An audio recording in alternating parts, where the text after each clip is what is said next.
Question 1 क्या बोल रहा है, 120 के को अभाज्य गुणनखंडों के गुणनफल के रूप में लिखा जा सकता है। मतलब 120 को अभाज्य गुणनखंडों के रूप में कैसे लिखा जा सकता है, तो इसको कैसे लिखा जा सकता है, इसका देखिए ये जो 1 है ये आपका जो 1 होगा आपका इसका राइट आंसर हो जाएगा। ठीक है, तो चलिए अब दूसरा वाला क्वेश्चन देखते हैं। क्या बोल रहा है, 306 तथा मतलब 306 तथा 657 का एचसीएफ कितना दिया हुआ है, 9 दिया हुआ है, और 9 दिया हुआ मतलब एचसीएफ 9 दिया हुआ, दो फर्स्ट नंबर सेकंड में 2 नंबर दिया हुआ है, उसका एचसीएफ कितना दिया हुआ 9 दिया हुआ है, और तो उसका क्या एलसीएम ज्ञात करने बोल रहा है। तो इसका एलसीएम ज्ञात करेंगे तो कितना आएगा जानते हैं, इसका एलसीएम कितना आएगा, इसका एलसीएम आएगा आपका ये, ठीक है, दूसरा नंबर। ठीक है, इसका आंसर कितना हो जाएगा, दूसरा नंबर हो जाएगा आपका। ठीक है, अब देखिए तीसरा वाला क्वेश्चन देखिए क्या बोल रहा है आपका, क्या बोल 15 और 25 का एचसीएफ ज्ञात करने बोल रहा है। आप लोग एचसीएफ ज्ञात करने जानते हैं, तो देखिए इसका एचसीएफ कितना हो जाएगा आपका, इसका एचसीएफ ज्ञात करेंगे तो कितना हो जाएगा 5 हो जाएगा। ठीक है, 5 हो जाएगा। 5 कहाँ पे है आपका, एक नंबर में 5 है। चलिए अब नेक्स्ट क्वेश्चन देखते हैं। ठीक है, नेक्स्ट क्वेश्चन में क्या बोल रहा है, एक प्राकृतिक संख्या का अभाज्य गुणनखंड, उसके गुणनखंड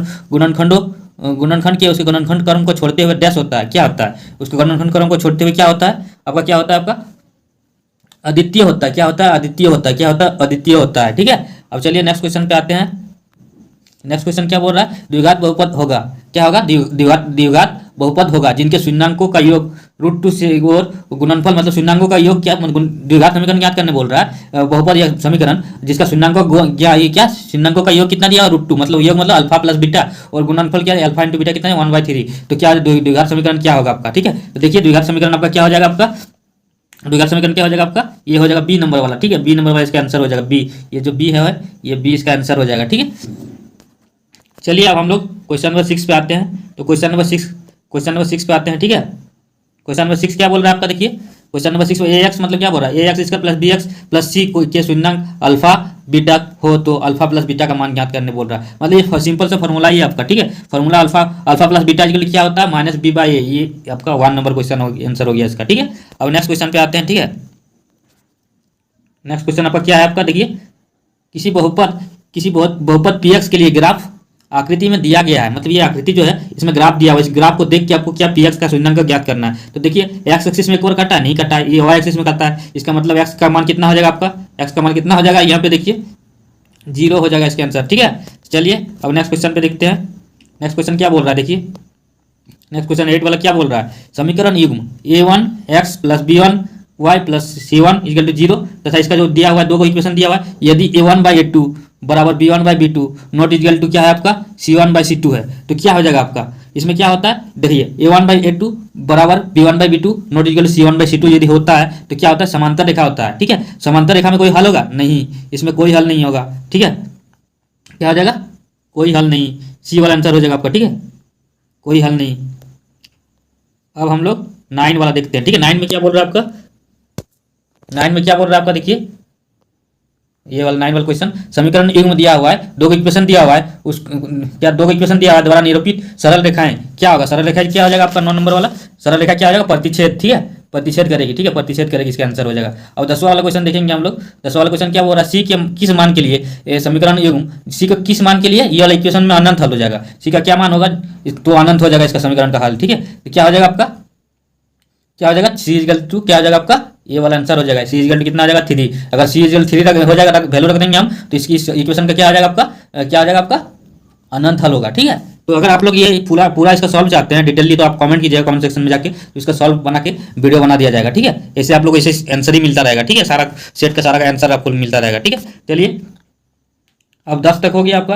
11 वाला क्वेश्चन देखिए आपको क्या बोल रहा है। 11 वाला क्वेश्चन दिया हुआ समीकरण युग्म 2x minus Y equal to 5 और 3x plus 2y equal to 4 का क्या हल होगा, मतलब 2 इक्वेशन दिया हुआ उसका हल क्या होगा। ठीक है, इसका हल क्या हो जाएगा, आंसर क्या हो जाएगा इसका, x इक्वल टू 2 हो जाएगा और y इक्वल टू -1 मतलब ये वाला इसका आंसर हो जाएगा। ठीक है, अब देखिए 12 वाला क्वेश्चन क्या बोल रहा है, वो रैखिक समीकरण युग्म जिनका कोई हल नहीं होता है क्या कहलाता है, बोलिए जिसका कोई हल नहीं होता क्या कहलाता है आपका, वो क्या कहलाता है, असंगत। ठीक है, असंगत कहलाता है। ठीक है, असंगत बी वाला कहलाता है। ठीक है, अब 13 वाला क्वेश्चन देखते हैं। ठीक है, 13 वाला क्वेश्चन क्या आ जाएगा आपका,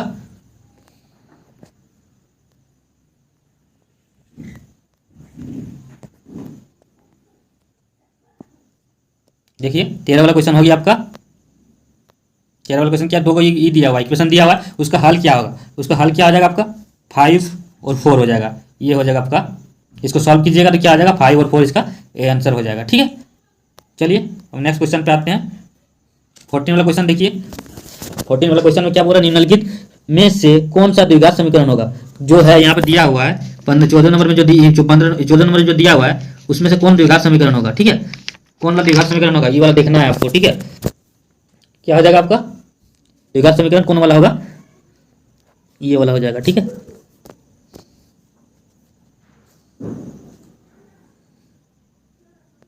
ये वाला, ठीक है।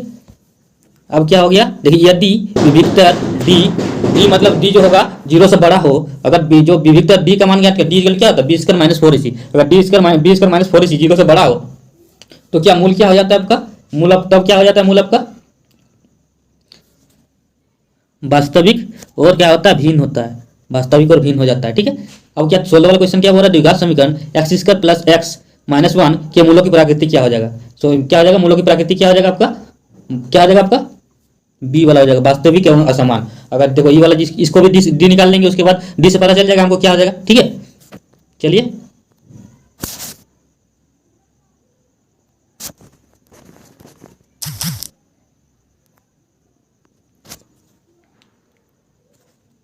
सत्रह वाला क्वेश्चन देखते हैं, ठीक है। 17 वाला क्वेश्चन क्या बोल रहा है आपका, ये क्वेश्चन छूट गया आपका ना, ठीक है। 17 वाला क्वेश्चन क्या बोल रहा है आप देखिए, ये इक्वेशन दिया हुआ है आपका a x square plus b x plus c equal to 0 के दो भिन्न मूल होंगे, यदि भिन्न मूल कब होते हैं, भिन्न मूल कब होते हैं, जब बी स्क्वायर माइनस 4ac 0 से बड़ा होगा, 0 से बड़ा का यहाँ पे मतलब यहाँ पे है 0 से बड़ा, ठीक है। तो इसका आंसर क्या आ जाएगा आपका सी नंबर। अब 18 नंबर क्या होगा, द्विघात समीकरण X square minus x plus 3 का विविक्तर क्या होगा, इसका यदि हम निकालेंगे डी निकालेंगे, बी स्क्वायर माइनस 4ac उसमें बैठा देंगे तो आपका क्या हो जाएगा, आपका -11 हो जाएगा, ठीक है। अब देखिए 19 वाला, यदि द्विघात समीकरण X square minus 4x plus के इक्वल टू 0 का मूल समान हो तो के का मान ज्ञात करें, ठीक है। अगर मूल समान होगा, मूल समान होने से क्या होता है, 0 से क्या हो जाएगा आपका मूल समान होने से, तो हम लोग निकाल डी इक्वल टू निकाल लेंगे, उसके बाद इस पता चलेगा आपका क्या के का मान अगर 4 आ जाएगा तो क्या आ जाएगा, के का मान अगर 4 आ जाएगा तो क्या आ जाएगा आपका ये द्विघात समीकरण का मूल क्या आ जाएगा, मूल समान हो जाएगा, ठीक है।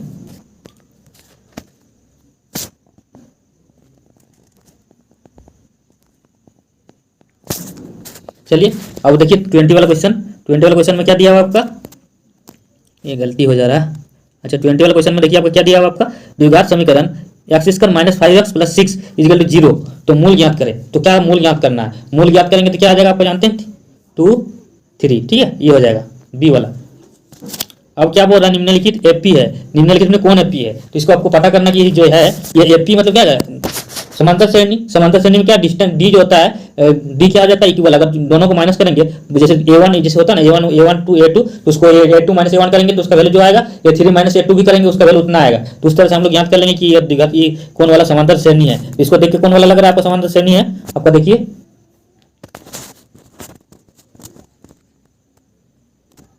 ये, ठीक है, ये वाला देखिए, इसमें जो है जैसे 3 माइनस 1 क्या जाएगा 2 हो जाएगा, 5 माइनस 3 क्या आ जाएगा आपका 5 माइनस 3 करेंगे 2 मई करेगा, और 7 माइनस 5 करेंगे तो क्या जाएगा 2, यानी जो डी है, डी समांतर श्रेणी में क्या होता है, डी का मान हमेशा इक्वल होता है, चाहे कहीं से भी करिए, इसका मतलब इसका आंसर क्या हो गया आपका बी वाला आंसर हो गया। अब 22 में देखिए एपी दिया हुआ है, उसका 10वां पद ज्ञात करने बोल रहा है, तो 10वां पद ज्ञात करने बोल रहा है, 10वां पद कितना हो जाएगा आपका 47 हो जाएगा, ठीक है।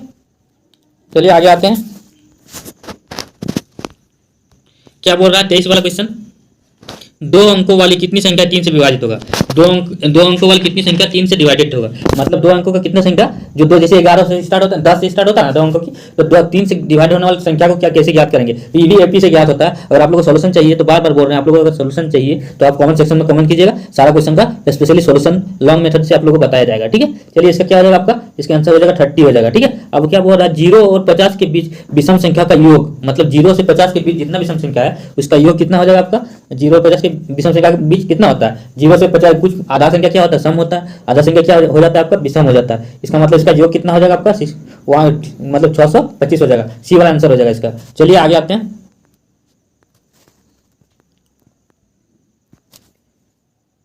देखिए वृत्त 25 नंबर क्या बोल रहा है, सभी वृत्त क्या होते हैं, वृत्त ये वाला पढ़ाई कि हम सभी वृत्त क्या होते हैं, सभी वृत्त क्या होता है आपस में समरूप होते हैं, क्या होते हैं समरूप होते हैं, सर्वांग सम नहीं होते, संपाती भी नहीं होते हैं, समरूप होते हैं, ठीक है। अब देखिए ये वाला क्वेश्चन पूछा इसमें, ये वाला क्या पाइथागोरस प्रमेय से क्या होता है, अगर कोई त्रिभुज त्रिभुज क्या होता है समरूप होता है तो उसका क्या अनुपात क्या होता है, पाइथागोरस प्रमेय से थेल्स प्रमेय से क्या होता है उसका अनुपात क्या होता है समान होता है, वो वाला अनुपात AD by BD A B by B D equal to क्या आ जाएगा ए ई बाई ई सी, ठीक है। उसे बैठा देंगे, उसका मान बैठा के एल डी बाई क्रॉस करके हम निकाल लेंगे तो कितना आ जाएगा जानते हैं इसका, कितना आ जाएगा 1 इसका आंसर आ जाएगा, ठीक है। 1 इसका आंसर डी वाला आंसर हो जाएगा, ठीक है। चलिए आगे आते हैं।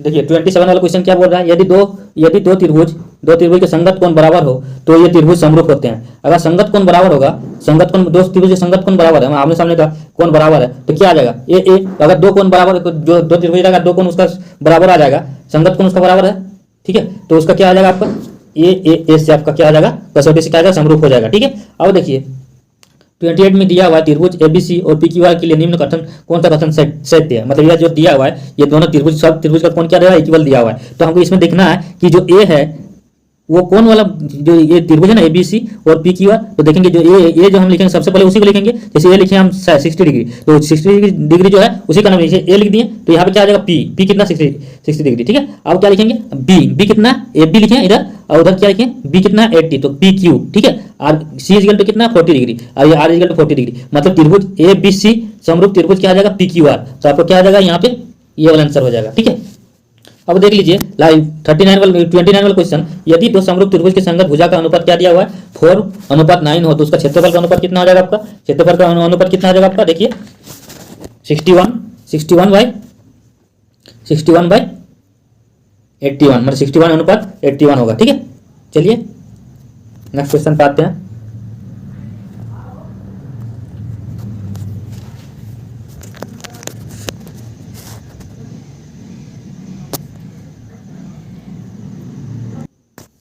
चलिए बच्चों, अब देखिए यहाँ पे जो क्वेश्चन में ये 30 है, क्या बोल रहा है एक समबाहु त्रिभुज इसकी भुजा 2 है तो उसके शीर्षलंब की लंबाई क्या करने बोल रहा है, शीर्षलंब की लंबाई।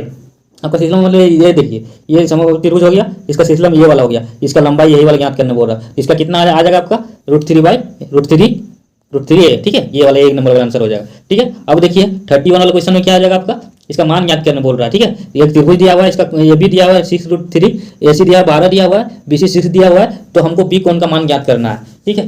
तो इसका मान क्या आ जाएगा 90 डिग्री हो जाएगा, ठीक है। अब क्या बोल रहा है, अब देखिए 32 वाला क्वेश्चन क्या बोल रहा है आपका, 32 वाला एक वृत्त में कितनी स्पर्श रेखा हो सकती है। देखिए एक वृत्त है ये सर्कल है, इसमें कितने स्पर्श टच करके जिस पर देखिए इधर से एक टच कर दिया, इधर से भी एक टच कर दिया, इधर से भी एक टच कर दिया, इधर से भी फिर इधर से भी टच करेगा, ऐसे करके क्या हो जाएगा आपका अपरिमित रूप से अनेक रेखाओं का इस पर रेखा हो सकता है, ठीक है। ये सी नंबर वाला आंसर हो गया, ठीक है। और 33 में देखिए क्या एक वृत्त के केंद्र से 13 cm दूरी पर स्थित किसी बिंदु से वृत्त पर खींची गई स्पर्श रेखा की लंबाई 12 cm दिया हुआ है तो वृत्त का त्रिज्या क्या होगा, ठीक है। वृत्त का त्रिज्या ज्ञात करने बोल रहा है, क्या आ जाएगा वृत्त का त्रिज्या कितना हो जाएगा आपका, वृत्त का त्रिज्या 5 सेंटीमीटर हो जाएगा, ठीक है।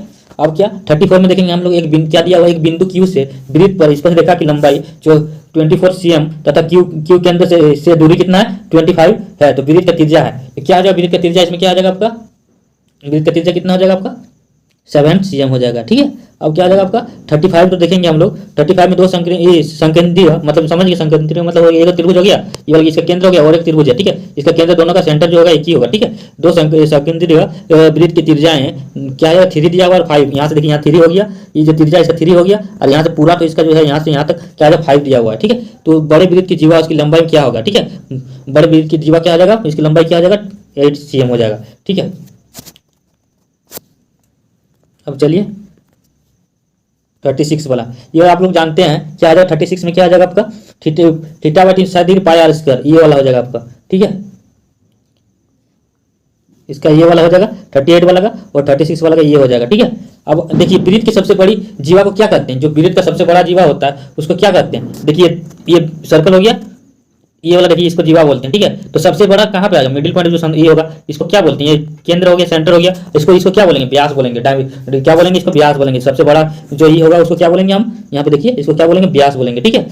अब 39 वाला क्वेश्चन क्या होगा 60 cm त्रिज्या वाले वृत्त के त्रिज्यखंड का क्षेत्रफल क्या होगा जो केंद्र पर 60 डिग्री कोण अंतरित करती है, ठीक है। मतलब 60 केंद्र पर कितना डिग्री कोण बनाता है 60 डिग्री का कोण बनाता है, तो उसका क्षेत्रफल कितना हो जाएगा जानते हैं, क्या हो जाएगा 132 बाई 7 सेंटीमीटर स्क्वायर, ठीक है। और ये वाला जो लास्ट वाला क्वेश्चन है आपका एक घोड़ा एक मैदान पे 7 मीटर लंबी रस्सी पर बांध दिया गया, ठीक है। मान लीजिए यहाँ पे ये है इस पर रस्सी बांध दिया, इसमें घोड़ा बांध दिया, ये चारों तरफ घूमेगा इसका, ठीक है, चारों तरफ घूमेगा। उस भाग का क्षेत्रफल क्या कर सकता है निकालने बोल रहा है, तो इसका क्षेत्रफल क्या निकालेंगे त्रिभुज का क्षेत्रफल पाई आर स्क्वायर, पाई आपका कितना 22/7 ले लेंगे और 7 क्या आर दिया हुआ है, इसको निकालेंगे तो कितना आ जाएगा आपका 54 सेंटीमीटर।